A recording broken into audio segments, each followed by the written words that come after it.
ભારતીય જનતા પાર્ટીમાં અને ખાસ કરીને રાજકોટ લોકસભામાં છેલ્લા 2-3 દિવસથી જે અફવાઓ ચાલે છે, હું આજે મીડિયાના માધ્યમથી સ્પષ્ટતા કરવા માંગુ છું કે રાજકોટ લોકસભામાં જિલ્લા અને ગ્રામ્ય વિસ્તારની 7 વિધાનસભા આવે છે.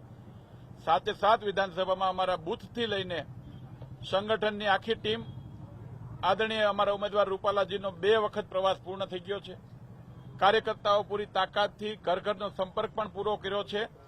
આખી ટીમ, અમારા સિનિયર આગેવાનો આદરણીય વજુભાઈ વાળા સાહેબ હોય, આદરણીય વિજયભાઈ રૂપાણી સાહેબ હોય, અમારા સિનિયર નેતાઓ, અમારા શહેર ભાજપના પ્રમુખ મુકેશભાઈ, એમની આખી ટીમ, અમારા કોર્પોરેશનના મેયર નૈનાબેન ને એમની આખી ટીમ, અમારા ધારાસભ્યો સાથે અમારા પ્રદેશના પદાધિકારીઓ, બધા એક ટીમવર્કથી ખૂબ સુંદર રીતે લોકો સુધી જઈ રહ્યા છે અને લોકોનો ઉત્સાહ પણ અલૌકિક છે.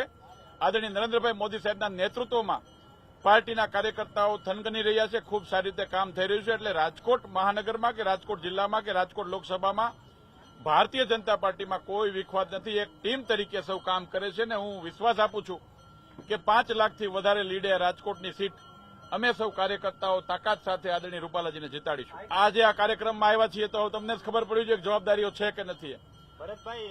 હું આ જ વાત કરું છું કે કાર્યકર્તાઓમાં અમારા હાઈકમાન્ડને ભારતીય જનતા પાર્ટીના બધા જ કાર્યકર્તાઓ પર વિશ્વાસ છે, ભરોસો છે. કોઈ કાર્યકર્તાને કોઈ જવાબદારી ઓછી કરી હોય, વધારે કરી એવું જરાય નથી. બધા જ કાર્યકર્તાઓ પોતાની જવાબદારી પ્રમાણે કામ કરે છે અને હાઈકમાન્ડનો ભરોસો એ વર્ષોથી કામ કરતા કાર્યકર્તાઓ પર છે અને કોઈ જગ્યાએ કોઈ હાઈકમાન્ડે કોઈને કંઈ પૂછ્યું પણ નથી. આ એકદમ સદંતર અફવા જ છે. 60,000 લોકો પ્રદેશ ભાજપની યોજના અનુસાર 60,000 લોકો, એ હું સમિતિનો અધ્યક્ષ હતો, 60,000 લોકો આમાં જોડાણા છે. એ વખતે જોડાણા હોય ત્યારે કઈ કાર્યકર્તાઓની કઈ પ્રકારની માનસિકતા છે એનું કોઈ માપવાનું મીટર આવતું નથી.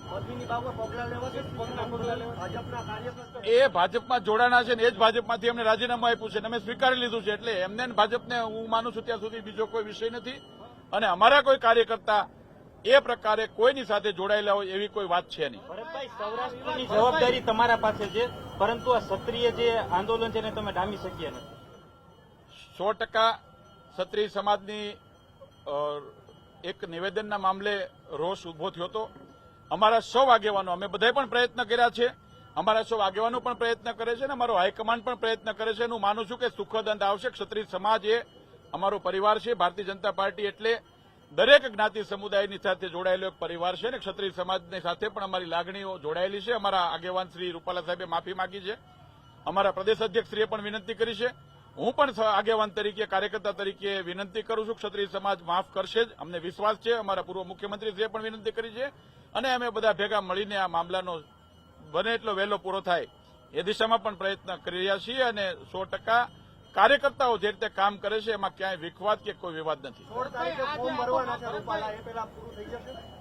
આદરણીય રૂપાલાજી 16 તારીખે ફોર્મ ભરવાના છે. કાર્યકર્તાઓને ખૂબ ઉત્સાહ સાથે ફોર્મ ભરવાના છે. ભરતભાઈ, આ જે વિવાદ થયો તેમાં તમારું નામ ચડવામાં કોઈ હિત શત્રુઓ હોય શું લાગે છે?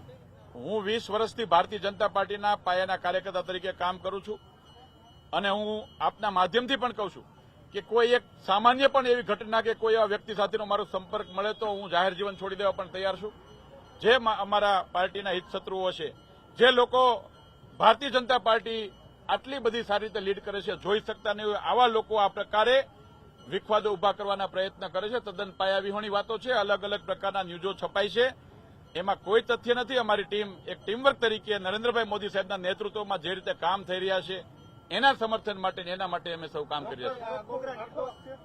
110% ડોક્ટર ભરત બોગરા પાર્ટીની કોઈ બાબતની અંદર પાર્ટીના હાઈકમાન્ડે જે નિર્ણય કર્યો એમાં 1% પાર્ટીનો નિર્ણય એ જ ભરત બોગરાનો નિર્ણય હોય અને ભરત બોગરાની પાર્ટીની પ્રત્યેની સમર્પણ ભાવના એ સૌ કાર્યકર્તાને લોકો સારી રીતે જાણે છે.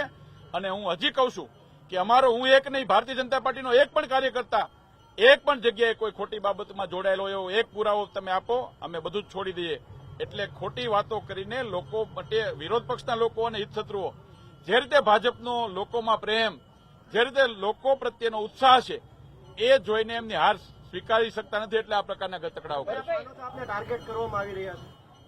સ્વાભાવિક છે કે વિરોધ પક્ષ આટલી લોકપ્રિયતા ભારતીય જનતા પાર્ટીની સહન ન કરી શકતો હોય તો ક્યાંક ને ક્યાંક આ પ્રકારના કરતું છે.